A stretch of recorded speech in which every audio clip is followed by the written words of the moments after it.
I'm Robbie Steinbach, photographer. Leave behind any lingering preconceptions you might have from the promoter-owned, exploitative roller derby of the past. Forget, please, Raquel Welch and the 1970s film Kansas City Bomber.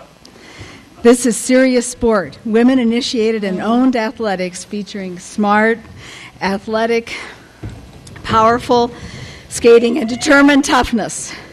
Add to that a little underground vibe with tattoos, skull and crossbone tights, pink ruffled panties worn over torn fishnets, some attitude and a few theatrics, and you have the Taos Whiplashes, our own women's roller derby team.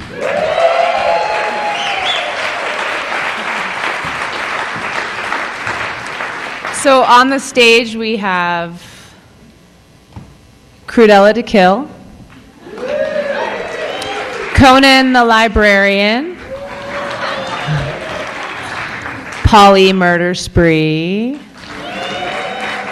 Sheila Monster. We also have Jackie D. Ripper. And in the audience we have Hello Clitty. We also have our head ref here, Broseph Stalin. And I'm Yogi Terror. I was this year's captain.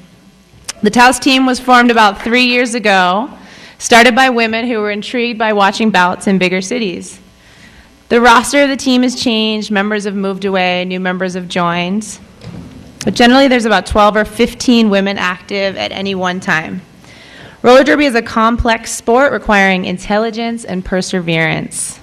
Physical training is followed by a rigorous skills test for agility and a 100-question written test on the rules of the game.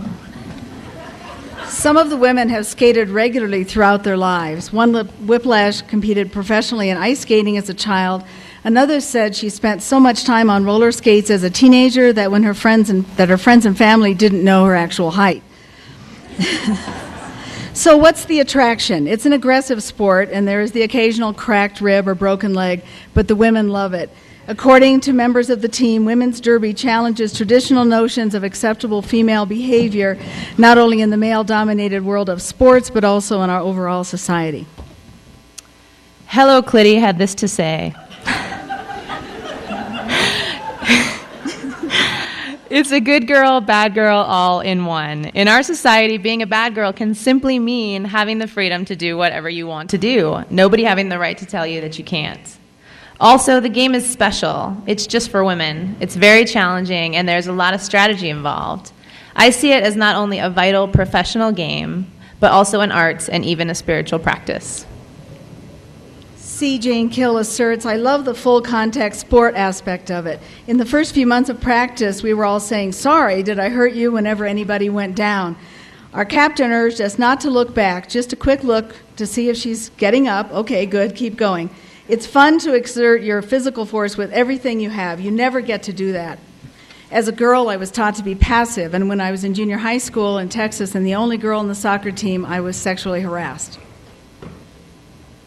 Betty Shocker said this, my daughter will grow up seeing her mother being assertive, strong, healthy. I love the trueness of being around all these powerful and smart women who are building up their endurance, pushing their bodies, and making sacrifices to come to practice. According to Polly Murder Spree, it feels like you can be a superhero for the hour of the game, bring out all this ferocity that you can't use in your life as a mom or an artist. It enables us to be drama queens and fierce bitches, things we are not really allowed to be in our regular lives. Our old coach, See an Enemy, who's a little crazy, had this to say, what draws me to the sport is the feistiness of it. There is an overly courageous, spastic monster that lives inside of me. And derby is the only space that there's an outlet for that. So what does this empowerment have to do with the sexy apparel sometimes worn in derby bouts? Is this post-feminism or simply claiming one's own authority? The Taos team feels that they can dress however they want for the bouts, that they are in control of their own sexiness. They like the feeling of being tough and hot at the same time, and find that men do not mess with them if I go to a bar afterwards still dressed in derby garb. Derby also encourages the women to view their bodies differently from society's traditional standards of beauty. It's an asset to be big on the track. Derby becomes so central in our world that we forget to think about our need to be thin or our need to disappear. If I'm big and I'm sturdy, I'll be better at Derby.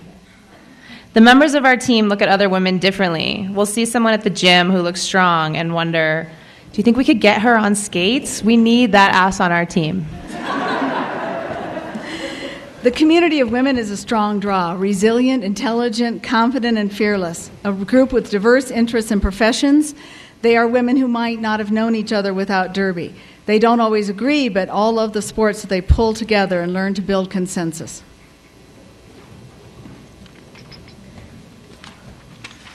We whiplashes are fierce in defending our sports.